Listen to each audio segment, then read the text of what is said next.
Nous lisons au 13e chapitre, du 22e au 30e verset. En ces temps-là, tandis qu'il faisait route vers Jérusalem, Jésus traversait villes et villages en enseignant. Quelqu'un lui demanda, « Seigneur, y a-t-il que peu de gens qui soient sauvés ?» Jésus leur dit, « Efforcez-vous d'entrer par la porte étroite, car je vous le déclare, beaucoup chercheront à entrer et n'y parviendront pas. Lorsque le maître de maison se sera levé pour fermer la porte, si vous, du dehors, vous mettez à frapper à la porte en disant « Seigneur, ouvre-nous », il vous répondra « Je ne sais pas où vous êtes ». Alors vous mettrez à dire « Nous avons mangé et bu en ta présence, et tu as enseigné sur nos places ».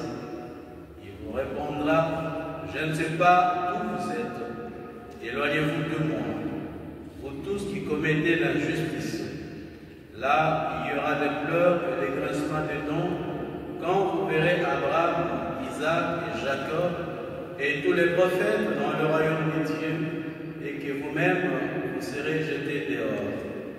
Alors on viendra de l'Orient et de l'Occident, du Nord et du Midi, prendre place au festin dans le royaume de Dieu. Oui, il y a des derniers qui seront premiers et des premiers qui seront derniers. Acclamons la parole de Dieu.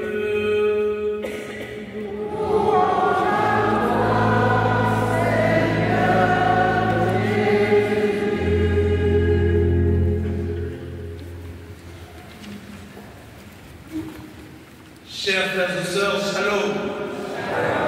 Shalom. Je crois que c'est la dernière fois que j'arrive à vous souhaiter ce shalom un jour dominical. Mes chers bien-aimés dans le Seigneur, lorsque le prophète Isaïe écrit, le peuple de Dieu devenait une quantité négligeable. À cause de la dispersion, le peuple de Dieu s'était éparpillé, il ne pouvait plus se retrouver. Devant une telle menace, le peuple se tourne vers d'autres nations, il devient un peuple de terreur. Pour éviter sa disparition, Isaïe demande au peuple de s'ouvrir à d'autres nations. Et c'est ça le prélude de la mission universelle que nous allons vivre à la Pentecôte. Donc cette mission de la Pentecôte a été déjà préparée à partir de l'Ancien Testament. La situation des contemporains d'Isaïe, c'est aussi la nôtre aujourd'hui, là où nous nous retrouvons en Belgique et à Bruxelles précisément. Quand nous essayons de regarder comment nos églises se vident, nous constatons que nous les chrétiens, nous devenons minoritaires. Nous devenons peu nombreux, peu fréquents des églises, nous nous disons, voilà, nous sommes en train de disparaître. Devant une telle situation, chers frères et sœurs, l'ouverture s'impose aujourd'hui. Et cette ouverture qui s'impose, nous devons la vivre dans une grande simplicité. Nous devons reconnaître nos failles. Nous devons reconnaître que nous ne sommes pas toujours au niveau d'homme comme nous avons été ces jours-là, une église triomphante. Mais devant cette situation, nous pouvons maintenant nous poser la question, comment faire pour donner cette image d'une église servante, d'une église ouverte et d'une église missionnaire? Voilà la question fondamentale. L'objectif n'est pas de ramener ceux et celles qui ne viennent plus à l'église ou qui viennent occuper les chaises vides. L'objectif n'est pas non plus de devenir des racoleurs, de devenir des gens qui sont là pour séduire les gens, parce qu'il faut à tout prix que ceux qui ne viennent plus à l'église commencent à mettre leurs pieds à l'église. Certes, l'église, c'est un lieu de la rencontre. L'église, c'est un lieu du partage. L'église, c'est un lieu où nous sommes appelés à fraterniser. Et notre objectif, c'est d'être un levain dans la pâte par un témoignage simple, un témoignage convaincu et convaincant. C'est C'est par un tel témoignage que je peux donner l'image d'une église missionnaire, d'une église ouverte. C'est la raison pour laquelle Jésus nous invite à passer par la porte étroite dans l'évangile de ce 21e dimanche du temps ordinaire. Passer par la porte étroite, c'est arriver à se dépouiller de toutes sortes de prétentions. C'est arriver à se dépasser de toutes sortes d'orgueil, de croire que c'est nous qui devons donner la morale aux autres, de croire que l'Église c'est la toute-puissante, c'est l'Église qui doit frayer, qui doit montrer le chemin aux autres. Passer par la porte étroite, c'est se faire petit devant Dieu et devant les autres. C'est ça que nous appelons la kénose, la mesra volontaire. Se faire petit, voilà ce qui peut arriver à impacter nos relations dans nos familles, dans nos communautés et dans le monde. Voilà ce qui peut arriver à toucher le cœur des gens. Et quand on se fait petit, à ce moment-là, on sait reconnaître ses limites. Une personne qui ne sait pas reconnaître ses limites dans la vie, il est difficile pour que cette personne arrive à vivre ensemble. Une personne qui ne sait pas reconnaître ses limites, il est difficile qu'il arrive à faciliter le vivre ensemble. Vous verrez, même dans un couple, là où l'homme ne reconnaît jamais ses limites, là où la femme ne reconnaît jamais ses limites, là où les enfants ne reconnaissent jamais leurs limites, vous verrez que dans cette famille, il y aura beaucoup de tensions, il y aura beaucoup de conflits. Mais lorsqu'on est dans une famille où chacun reconnaît ses limites, il dit voilà, je me suis trompé, je ne connais pas tout, vous verrez que dans cette famille, il y aura une certaine harmonie, une certaine quiétude. Mais là où on se dit, moi je connais tout, j'ai toujours raison, les choses ne peuvent jamais marcher. Mes chers frères et sœurs, la reconnaissance de nos limites humaines peut favoriser le rassemblement d'une famille, peut favoriser le rassemblement d'une communauté. Et c'est ces rassemblements que le Christ Jésus privilégie dans l'évangile d'aujourd'hui. On viendra de l'Orient et de l'Occident, du Nord et du Midi, prendre place au festin du royaume. Voilà la volonté de Dieu. Quelle est la volonté de Dieu? C'est de rassembler. Si la volonté de Dieu c'est de rassembler, donc la volonté du chrétien et de la chrétienne, c'est aussi de rassembler et non de diviser. Cela devrait être l'objectif de chacun et chacune de nous comme étant des missionnaires. Souvent, quand nous parlons de missionnaires, nous avons une image figée. Nous pensons à ces missionnaires qui quittaient l'Europe pour aller en Afrique, en Asie et ailleurs, avec des grands casques sur la tête. Mais nous oublions que nous tous, de par notre baptême, nous sommes des missionnaires. Là où je vis avec mon mari, là où je vis avec ma femme, là où je vis avec mes enfants, je suis un missionnaire parce que tout ce que je fais de bon pour mon mari, ma femme, mes enfants et mon entourage, c'est l'exercice de la vie missionnaire que je suis en train de mettre en pratique. Mes chers frères et sœurs, être missionnaire, c'est vivre dans cette ouverture. Être missionnaire, c'est vivre avec cette intention de rassembler toujours et non diviser. Comme les contemporains du prophète Isaïe, essayons dans la mesure du possible de vivre dans l'ouverture et recherchons à rassembler. Rassembler, mettre ensemble les gens et vivre dans cette grande ouverture, ça peut nous apporter beaucoup de grâce. Et si nous recevons beaucoup de grâce, ce n'est pas pour que nous les gardions pour nous-mêmes, c'est pour que nous les mettions au service de nos frères et sœurs. Et c'est là où nous ne pouvons pas y parvenir de nous-mêmes. C'est là où nous avons besoin de demander à Dieu de nous redonner encore plus de grâce pour que nous soyons ces vrais témoins de cette ouverture et de ces rassemblements partout où nous nous retrouvons. Amen. Oh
Par l'unique sacrifice offert une fois pour tous, tu t'es donné, Seigneur, le peuple que tu as adopté. En ta bienveillance, accorde-nous la grâce de l'unité et de la paix dans ton Église. Nous te le demandons, toi qui vis et règnes, maintenant et pour les siècles des siècles. Amen. Le Seigneur soit avec vous.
te rendons grâce car tu nous as estimés dignes de nous tenir devant toi pour te servir.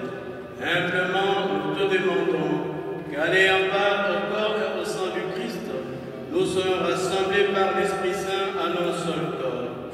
Souviens-toi, Seigneur, de ton Église répandue à travers le monde. Fais-la grandir dans ta charité à l'union avec notre pape Léon XIV, notre évêque Louis Terguinet et tous les évêques, les prêtres et les diacres. Souviens-toi de tes serviteurs, des boucs Louis, Joseph, Ozansky, qui ont quitté ce monde et que tu as appelés auprès de toi. Puisqu'ils ont été unis à la mort de ton Fils, accorde-leur de participer à sa résurrection. Souviens-toi aussi de nos frères, nos sœurs, nos parents et nos amis qui se sont endormis dans l'espérance de la résurrection. Et souviens-toi dans ta miséricorde de tous nos défunts, accueille-les dans la lumière de ton visage. Souviens-toi de tes servantes, de notre sœur Makita Lanson, de notre maman Antoinette et Ketebi Moussomo, qui te rendent grâce pour ce beau cadeau de l'existence humaine. Bénis les seigneurs, bénis leurs familles respectives. Nous te confions aussi toutes les personnes qui nous ont donné des intentions spéciales et qui comptent sur nos humbles supplications, malgré toutes nos fragilités humaines. Sur nous tous enfants rassemblés dans cette église, écoute nos prières, nos supplications.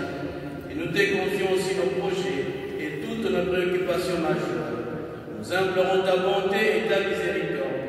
Permets qu'avec la Vierge Marie, la bienheureuse Mère de Dieu, avec Saint Joseph son époux, les apôtres et tous les saints qui ont fait ta joie au long des âges, nous ayons part à la vie éternelle et que nous chantions ta louange et ta gloire par ton Fils, Jésus le Christ. Par lui, avec lui, en lui.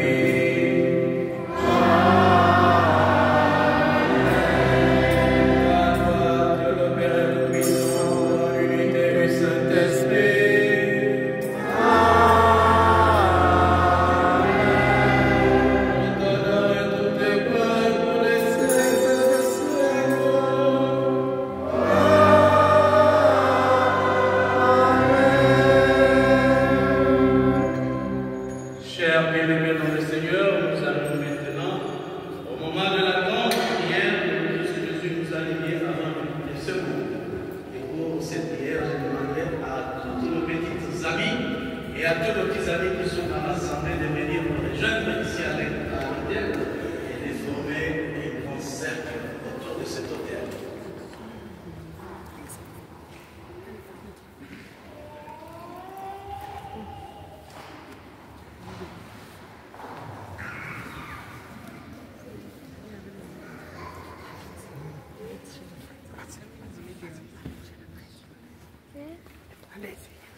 Et d'abord pour faire part des annonces. Dimanche 7 septembre, l'abbé Gilbert Ketsa, sans lui dire un grand merci. Et la question que je pose, c'est qui est l'abbé Gilbert Yamba? Je vais vous le dire. L'abbé Gilbert Yamba est né le 17 novembre 1966 dans la province du Katanga, en République démocratique du Congo. Il a été ordonné prêtre le 22 août 1998 au Cameroun, dans le diocèse d'Esseka, par Monseigneur Jean Bosco Tel. Vous êtes arrivé en Belgique en 2002, après avoir été gravement malade. Vous avez été évacué vers la clinique Saint-Jean à Bruges, en Flandre, où vous avez subi plusieurs interventions chirurgicales. Pour votre convalescence, vous avez rejoint la pastorale à Bruxelles.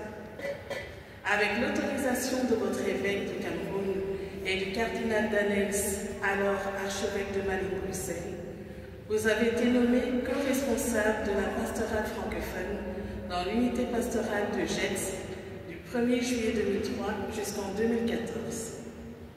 En septembre 2014, vous avez été nommé responsable de l'unité pastorale Emmaüs, où vous êtes resté en poste pendant 9 ans. En septembre 2023, vous avez rejoint l'unité pastorale Saint-Père Damien. En septembre 2024, vous êtes devenu le prêtre référent de l'église Sainte-Agathe. Grâce à votre dynamisme, vous avez fait rayonner cette paroisse. 3 chorales, en plus de notre chantre, ont participé à animer les messes, ce qui a permis à notre chantre de se reposer et de prendre des vacances de temps en temps. 2 de ces chorales sont venus animer la messe et nous l'espérons continueront de le faire après votre départ. Nous n'avons pas encore eu l'occasion de voir la 3e chorale animer une messe, mais nous l'espérons très bientôt. Vous avez lancé un excellent projet pour faire entrer Sainte-Agathe dans le siècle actuel avec un nouvel éclairage que nous pouvons déjà admirer. Le prochain projet en cours que nous continuerons est la rénovation de la sacristie. Pour tout cela, je vous dis merci au nom de l'AOP ainsi que de la fabrique d'église. Nous vous souhaitons bonne chance au sein de votre nouvelle unité pastorale de Kekerbe, où votre intronisation aura lieu le dimanche 5 octobre 2025 à 9h à l'église Sainte-Suzanne à Scarbeck. Donc nous tenons, la fabrique et l'AOP, vous offrir ces petits présents en espérant qu'il vous sera utile et qu'il vous fera penser à Sainte-Agathe lors de vos prochaines célébrations.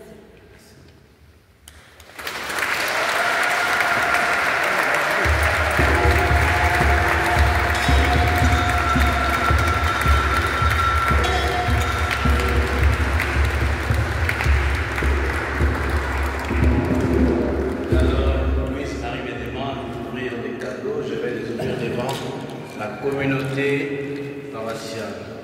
Ça, c'est ça qu'on appelle Pixide.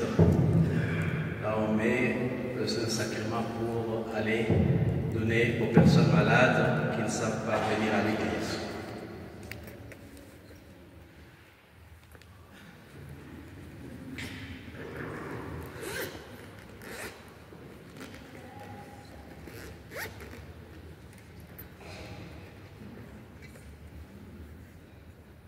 Oui. En quelque sorte, une petite chapelle aussi, une valise chapelle, là où il y a les goupillons, il y a les 3 boîtiers pour les saintes huiles, et là où il y a aussi comment on appelle, la coquille pour asperger et bénir le peuple de Dieu. Merci beaucoup, Marie, et toute l'équipe qui m'a offert ces cadeaux.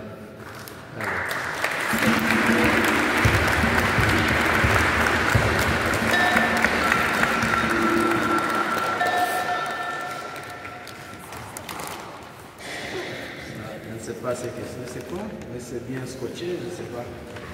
Ce cadeau-là, c'est un calice. Ah, c'est un calice. On vous offre avec J'ai oublié le reste, mais c'est un calice qu'on va. Je crois que c'est un calice où il y a une patène dedans. Il y a la patène. La patène automatiquement, ça va toujours ensemble. Et donc, ça va vous être utile lors de votre prochaine célébration. Merci beaucoup. C'est le résumé de toute la vie de notre prêtre. Merci beaucoup à la communauté.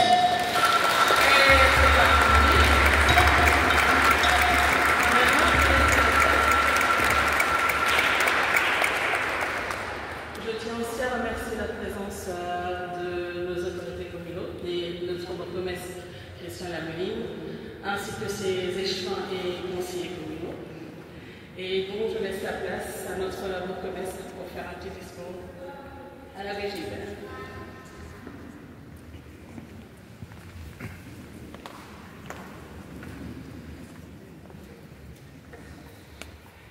Abbé Gilbert, je ne vais pas être long parce que j'entends que les bouchons ont déjà sauté, donc les bouteilles sont prêtes pour la réception.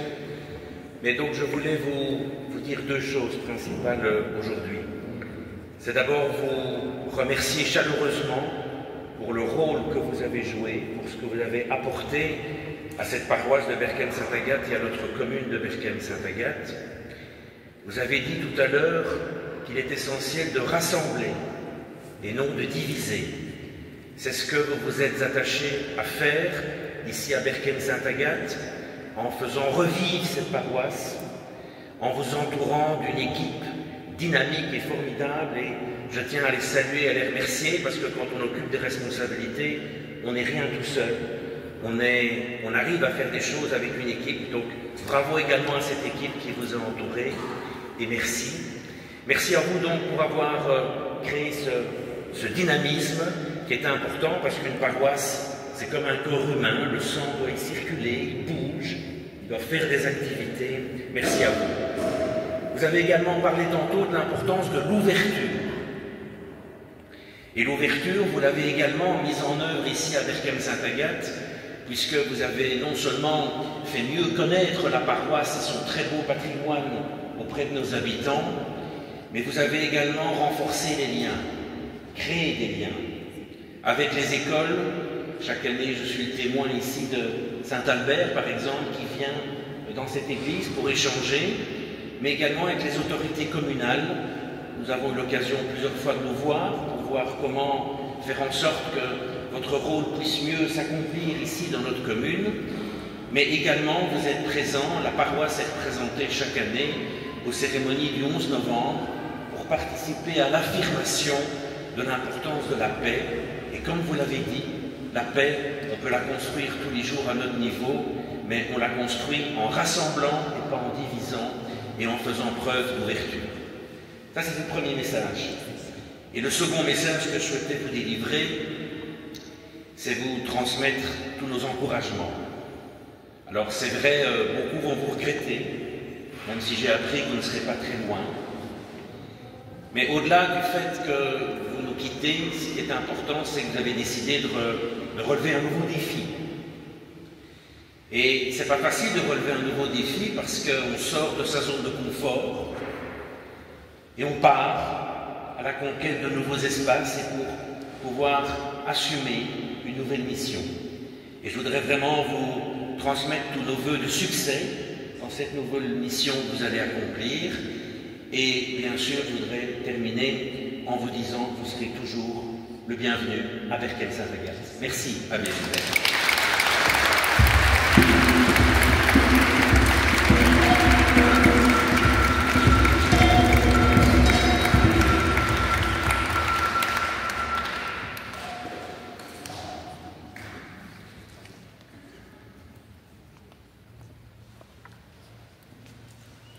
Chers frères et sœurs, shalom.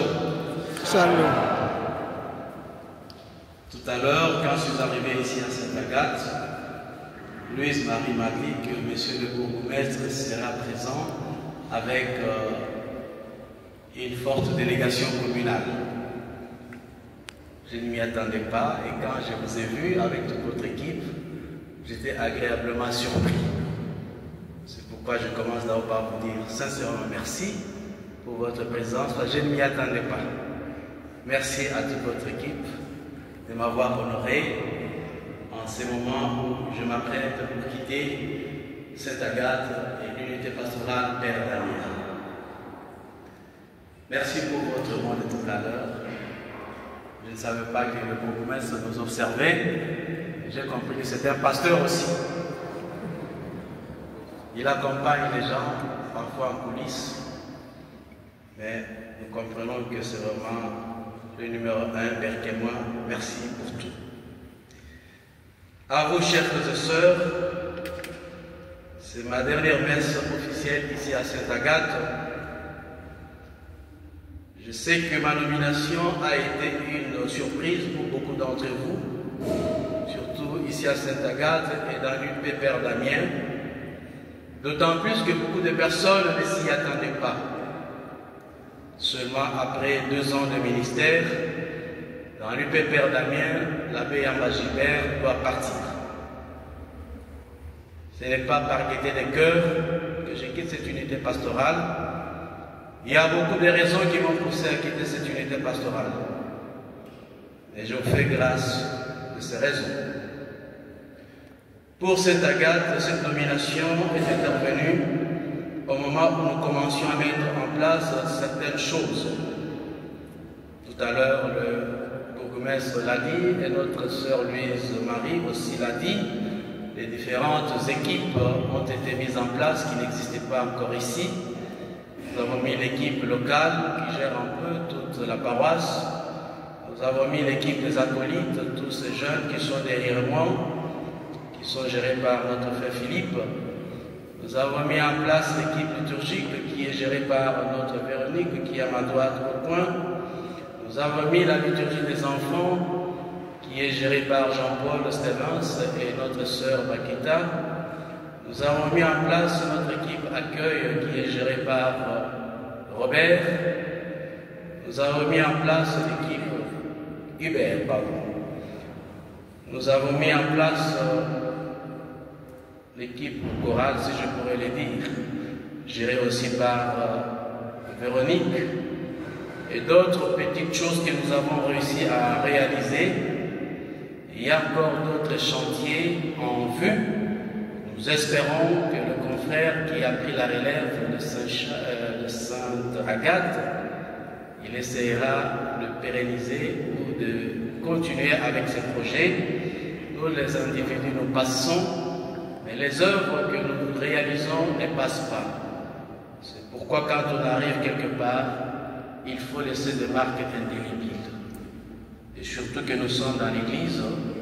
L'Église a son mode de fonctionnement. Il faut qu'il y ait toujours une certaine continuité lorsqu'il s'agit des choses positives. Vous savez tous qu'un prêtre, c'est un soldat du Christ, comme on l'appelle. Un soldat du Christ ne vient pas pour s'éterniser à un endroit.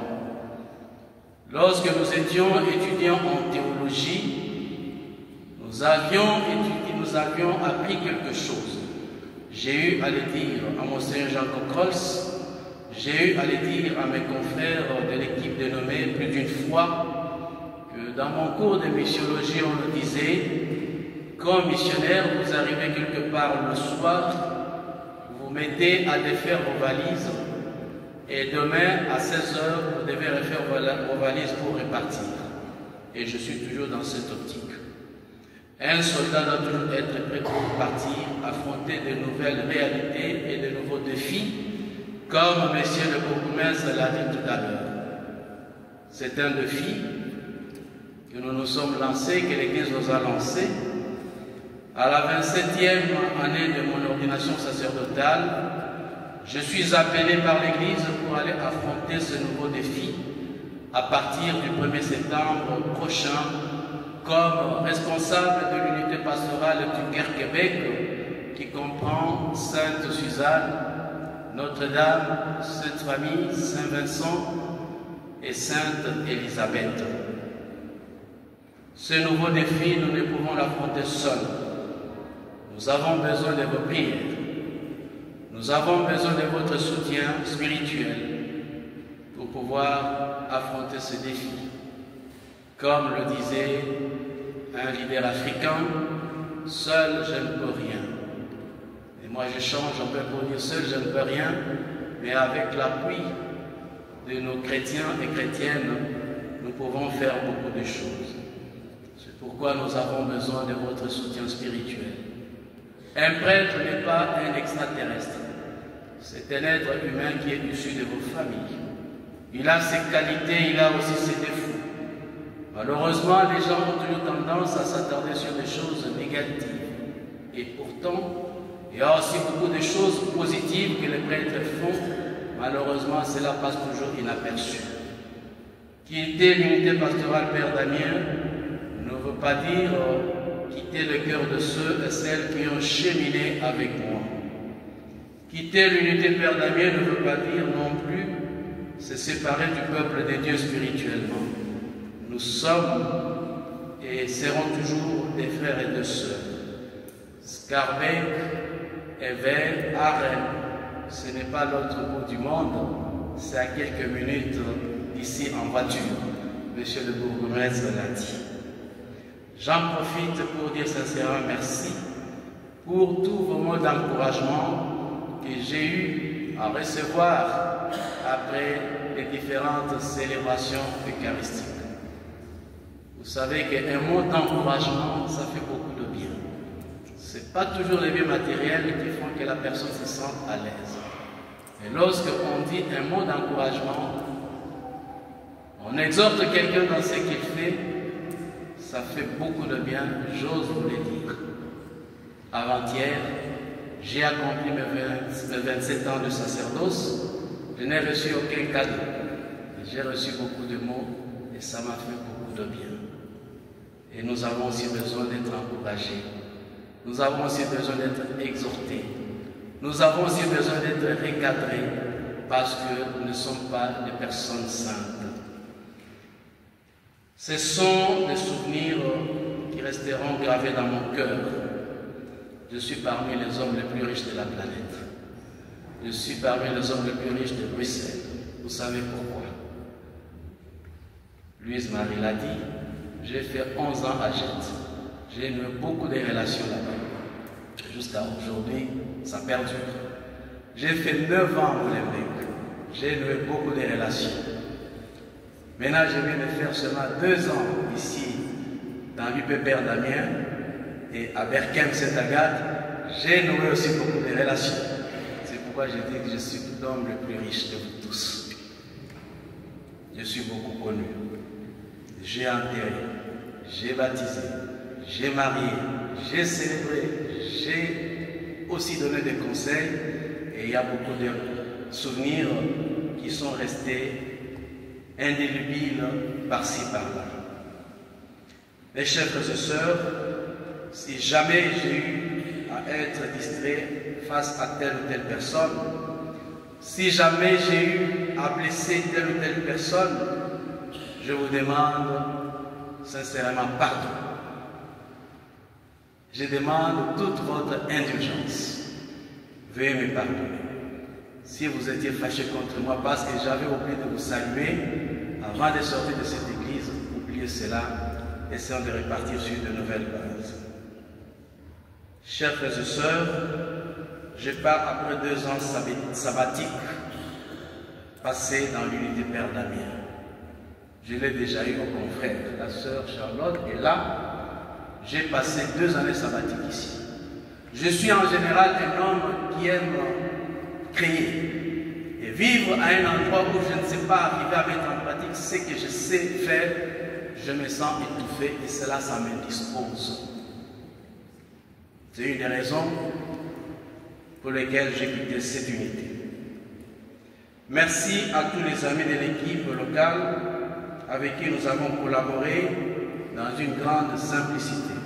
Je commence par notre grande sœur, sœur Charlotte Soumamanou, avec qui nous avons eu à très bien collaborer. Merci ma sœur. Merci à notre Louise Marie Polela, Madame la curée comme je l'appelle souvent. On a l'impression qu'elle se fâche, mais elle arrive à se calmer aussi très facilement. J'ai appris à la connaître. Elle n'est pas méchante. Merci à mon petit frère Philippe, qui est derrière moi, le responsable des enfants cœur. Merci à ma petite sœur Valencia qui n'est pas là. Elle est là. Ah, Valencia, madame la professeure. Merci. Merci à mon ami Jean-Paul Stevens, avec qui nous avons travaillé depuis Jette et depuis Molenbeek, et nous nous sommes retrouvés ici. Merci à Paula, la souriante, qui aime toujours lancer des blagues, elle a toutes les choses à raconter. Merci à notre maestre, je ne sais pas, Véronique. Merci à notre petite sœur Bakita, notre fille, pour ta présence au sein de l'équipe locale. Merci aux membres des différentes équipes. Et là, je fais allusion à l'équipe locale, à l'équipe acolyte, à l'équipe liturgique, à l'équipe des enfants, à la liturgie des enfants, à l'équipe accueil, à l'équipe décoration. J'espère ne pas avoir oublié. Équipe fête. Merci à l'équipe fête. Merci à la chorale Sainte Trinité. Vous savez que moi je ne suis pas seulement congolais, j'ai beaucoup de nationalités aussi. Je suis congolais, je suis belge, je suis togolais, je suis camerounais. Voilà mes nationalités. D'ailleurs, je reviens fraîchement du Togo. J'étais chez nous à Lomé, c'était la fiesta, c'était magnifique.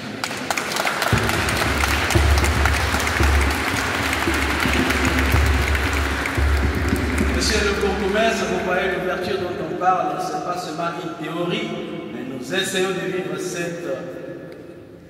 ces principes dans notre vie. Nous essayons. Merci aux membres de la fabrique, l'actuel établissement, en particulier au président, je l'ai vu, Paul-Marie, je vois Philippe et les autres, Jean et tout le monde. Vraiment, on a eu à très bien collaborer avec la fabrique via son président. Il y a eu une bonne entente, une bonne synergie et nous nous sommes mis d'accord sur beaucoup de choses. Malheureusement, on est obligé de partir. Il y a encore beaucoup d'autres chantiers, beaucoup d'autres choses que nous devrions faire ensemble. J'espère que Cyril essaiera de marcher dans cette logique pour rendre cette communauté vivante et accueillante. Un merci particulier à Émilie, la polonaise, c'est elle qui nous a offert cette nappe. Et tout à l'heure, elle m'a dit qu'elle avait commandé une nouvelle nappe pour ma dernière messe ici à Sainte-Agathe.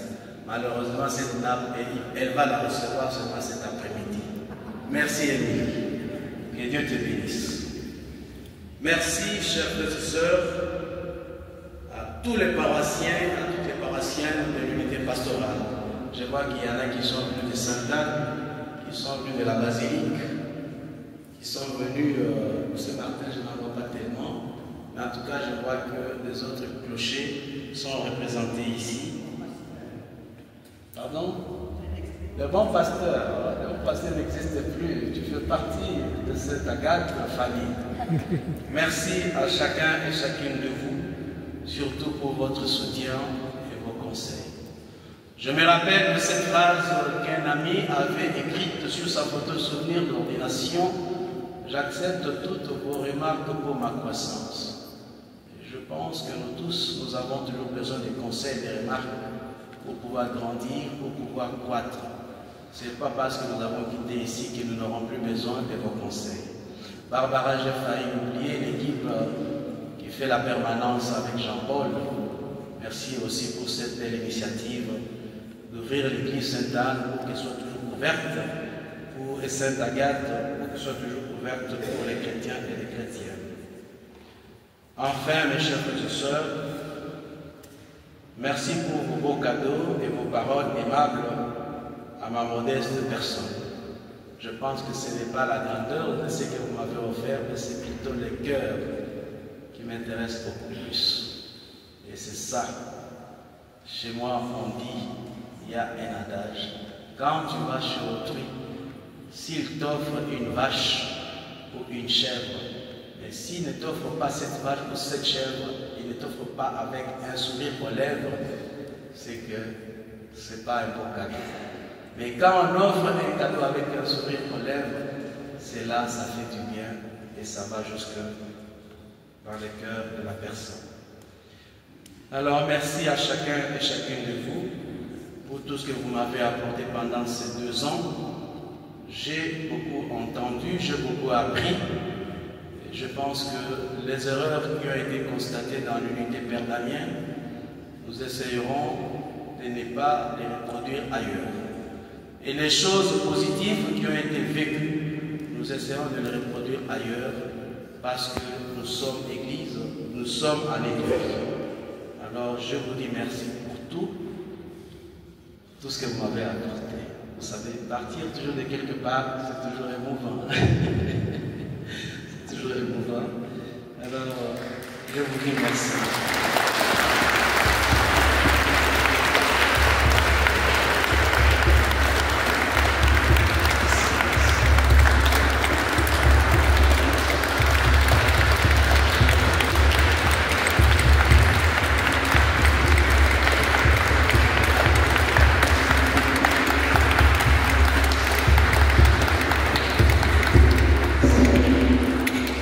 Merci, que la gloire soit rendue à notre Seigneur Jésus-Christ. Amen. Amen. On m'annonce qu'il y a un petit ring après la messe. Ne vous sauvez pas tout de suite. Si vous avez le temps, vous pouvez passer quelques minutes avec nous pour qu'on puisse échanger quelques mots après cette célébration. Le Seigneur soit